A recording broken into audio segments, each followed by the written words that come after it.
So if we stand back from it, the outlook at the beginning of 2022 looked very rosy. It's hard to remember now, but the talk was of the Roaring Twenties, the great reopening of retail, of businesses able to reconnect with their global supply chain, and all the pent-up saving that had been done during the long months of lockdown in the preceding 2 years. So there was a degree of optimism in the air. But I guess, Ian, the first signs that wasn't panning out were to be seen in the equities market, which has seen significant falls from pretty much the start of January. Yeah, so equities did hit an all-time high actually on the first week of January on the back of a very strong 2020 recovery from COVID, and that continued through 2021. So there was a relatively optimistic view of markets at the start of the year. This idea of supply chain blockages and this pent-up demand was always in the background, and would inflation bite? But the general view was that inflation was this phrase transitory. It wasn't something to worry about from a fundamental perspective. Obviously, towards the end of February, we had the Russian invasion of Ukraine, and looking at that through a purely economic lens, that does accentuate inflationary powers in terms of the role Russia plays in commodity markets. If we kind of bring it through from February, then we had the inflation start to bite even further. Inflation fears kind of manifest themselves then into the thought of higher interest rates across the developed world from central banks. I'm sure that's something we'll discuss a bit further. And the potential for these higher interest rates then starts to get people to think about maybe we're going to see the brakes put on economic growth. So you have inflation, interest rates and economic growth all kind of working together to maybe bring a little bit of pessimism to markets. So equities have had an up and down year, as we expect from one of the more volatile asset classes, and did see a very strong recovery throughout the summer. But as you mentioned in some of your previous remarks, that's kind of come off again into August and September. Currency is important in equities as well. We have seen the stronger US dollar versus the euro, and that has kind of softened the blow for global international equity investors, which most people would be in the Irish space in terms of multi-asset funds. So equities are down year to date, a little bit less in euro terms, but very much a volatile year so far. But I think some of the forces that I've mentioned there have really played out across a wide range of asset classes. And when we talk about multi-asset funds, that plays into the likes of bonds and commodities and alternatives as well. That's right, isn't it? And I mean, I guess you've mentioned interest rates there and banks, I guess, being slow to act. But Gary, is it fair to say that inflation is the big news story of 2022, and bank reaction to that is what's driven not just equities but other asset classes too? I think it's more than fair. I would say the inflation debate is the sole thing, largely sole thing driving markets so far in 2022. I mean, it's been an extraordinary. I know that's an adjective that's way overused by financial market commentators, but I think its use is absolutely apt to describe, bond market developments in 2022. I mean, it really is. Extraordinary. I mean, whatever about stock markets, and there's been lots of developments there, but in bond markets, it's just been an extraordinary sell-off. And probably emblematic of that is in Austria in 2020, they issued a century bond. So 2020, so it's not payable. So it's not. So the capital has not been returned until 2120. So in 98 years' time. It was issued at a paltry yield of 0.88 of 1%, and that bond today is trading at about 45 cents in the euro. Now it went up to about 130 or just north of. So peak to trough, that's a loss which is just incredible. Some people have lost 2/3 of their money on that bond. Is it? Well, certainly anybody who bought it at peak, anybody who bought it at issue is down 55%. Currently, anybody who bought it at peak is down 65%. Now that's the sort of loss you expect when you buy speculative equity.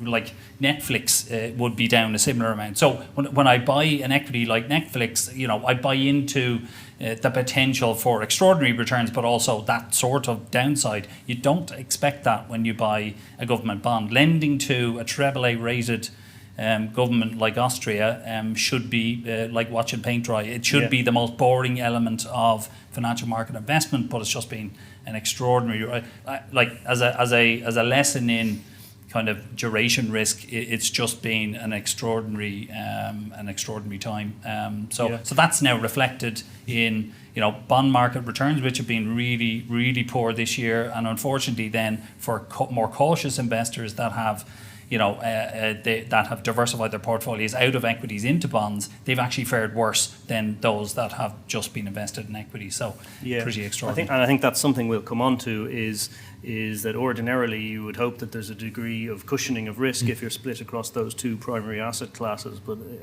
it hasn't panned out that way, certainly this year so far. So I guess, James, it falls to you to hopefully inject a note of optimism in terms of reviewing what's happened so far, but I guess one of the key things that's happened in response to the inflationary pressure is that belatedly, arguably, central banks are pushing up interest rates, and because they're a little late to the party, they're doing it quite aggressively, quite quickly. So if we were to see a positive side to that, one option for pension savers that's been really off the table for years for many people is purchasing an annuity at retirement, a guaranteed income for life. But the interest rate changes are having an impact on that market. Absolutely. Annuity rates are probably the one good story for the current year.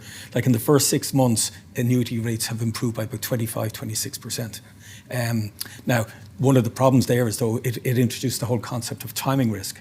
So if a same person with 100,000 bought an annuity on the 1st of January, they would have bought 25% less than someone buying on the 1st of July. So that's one of the big problems with annuities. But the other, I suppose, strange thing that happened during this year is that to protect the purchasing power of an annuity, you should invest in long-dated bonds. The problem is, though, long-dated bonds dropped by 25, 26, 27% over the same 6 months. So you're still able to purchase the same amount of pension, but trying to explain to an ordinary individual that their fund has dropped by that much in what they would have thought was a safe fund is a tough job. Yeah. And is there anything that one can do to protect against that timing risk? Yes, probably the way to do it, if you can get at and invest in an ARF, because an ARF in turn can buy an annuity at any stage, in part or in whole. And certainly as an individual gets older, it is certainly something that an ARF investor should look at, because you're securing and guaranteeing a certain amount of income, as I say, as you get older and perhaps have less tolerance of risk.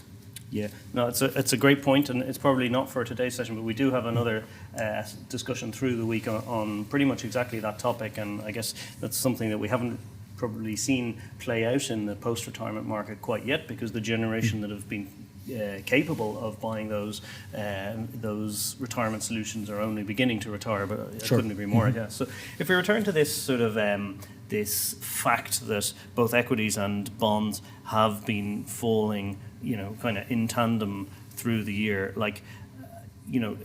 how, I guess, where's the solution there, Ian? Like, what is going through? You mentioned multi-asset funds. What is going through the fund manager's head as that is happening, or what are your colleagues at Zurich kind of doing to kind of take account of that trend?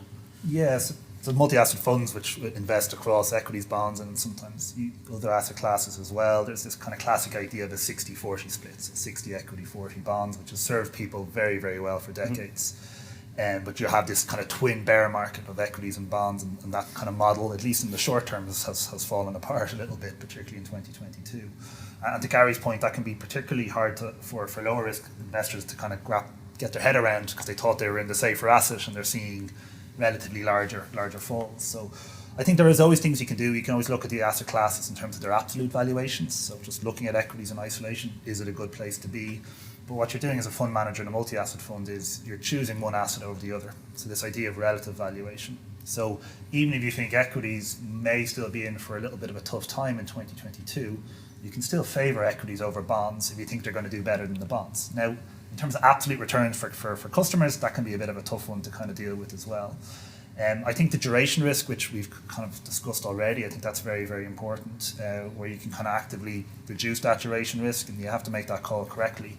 But you can do things to mitigate the effects of that interest rate environment as well. I think it is important, though, that people kind of stick with risk. Even if you do see deposit rates start to shift up slowly as interest rates shift up, always try and look at real returns, which take into account the effect of inflation. So even if you see your headline deposit rate as a customer going up, your actual purchasing power is still being reduced by inflation. So there's always opportunities. Volatility always brings opportunities. It is a tough time, though. It's a tough time to be managing in the market at the moment. For sure. It also brings the old pound cost averaging principle into the equation, because if you're paying regular contributions on a monthly basis, you're going to be buying units at a cheap price. I think crucially, the age of the investor is all important.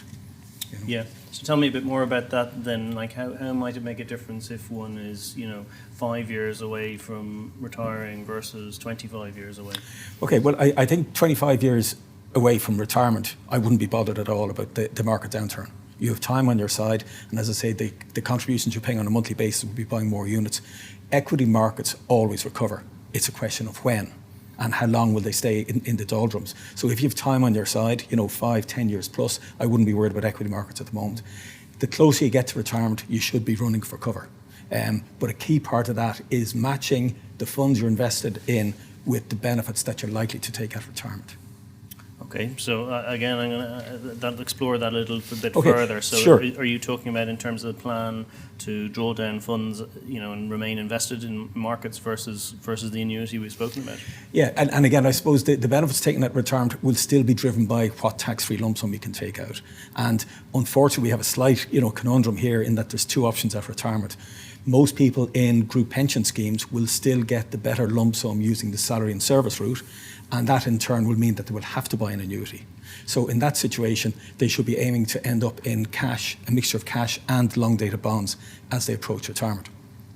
On the other hand, then probably the business owner or those individuals with bigger funds will be looking towards the ARF, and in that case, there should be sort of a 25% of the fund in cash at retirement, and probably the balance. I think investors take two views. Really and realistically, they should be looking at a time horizon until they're 90.